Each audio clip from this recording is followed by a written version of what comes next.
2022 Dutch Grand Prix at Zandvoort. Here is your summary.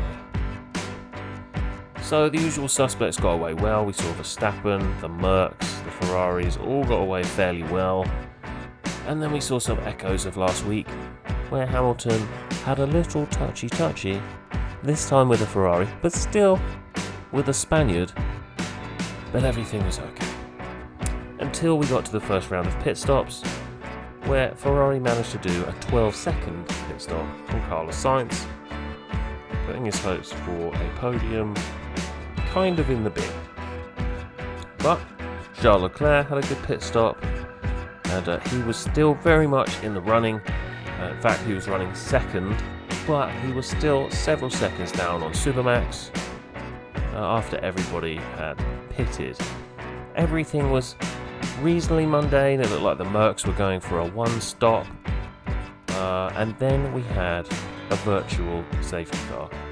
Why did we have a virtual safety car? Well, I'm glad you asked that. It was because Yuki Tsunoda and Alfa Tauri had a kind of bizarre situation. So, Yuki thought that perhaps somebody had not put the wheel nut on properly, so he came back into the pits. They changed his tyres, they checked his steering wheel, they checked his safety belts, if that's what we're still calling them, and they sent him back out.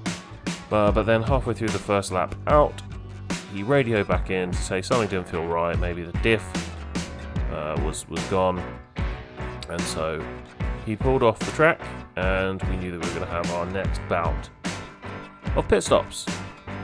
So this allowed Max to make a slightly cheaper pit stop. This was his second one, and that meant he kept his advantage over Hamilton, who also pitted, moving him to a two-stop strategy, and he moved on to the medium tyres. Unfortunately, on lap 55, Valtteri Bottas's Alfa Romeo just seemed to come to a halt at the end of the main straight. It turned out to be an engine problem, and that brought out the safety car. So obviously we're going to have a load more pit stops, but this time Mercedes decided to go for track position. We've seen that before. Hamilton stayed out on his yellow mediums, but Verstappen and Russell did not. They went into the pits. The Red Bull went onto softs, and so did Russell. And then when we had the restart, woo! Well, Verstappen just completely trounced Hamilton. There's no other way of saying it. He got a massive run into him, huge toe, coming into the main straight, and just flew past him like he was standing still. Much to Lewis's disappointment, let's say. He was not quite so gracious on the radio.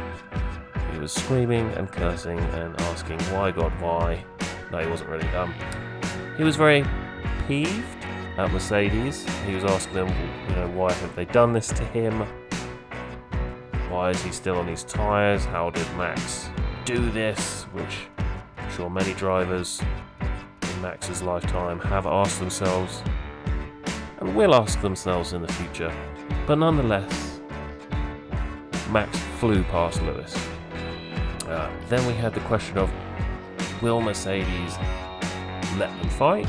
Which seemed a bit silly really, because George Russell was on softs and Lewis was on mediums, and George Russell almost hit Lewis as he overtook him, because obviously Lewis was fighting for that second position. Seems a little bit silly to me, but I kind of appreciate the fact they let them race. Seems a bit risky. That would have been, I don't know. I feel like the Dutch fans would have just let those flares off early if the two Mercs had if George Russell had rear-ended Lewis Hamilton on the main straight right in front of all the Dutch fans.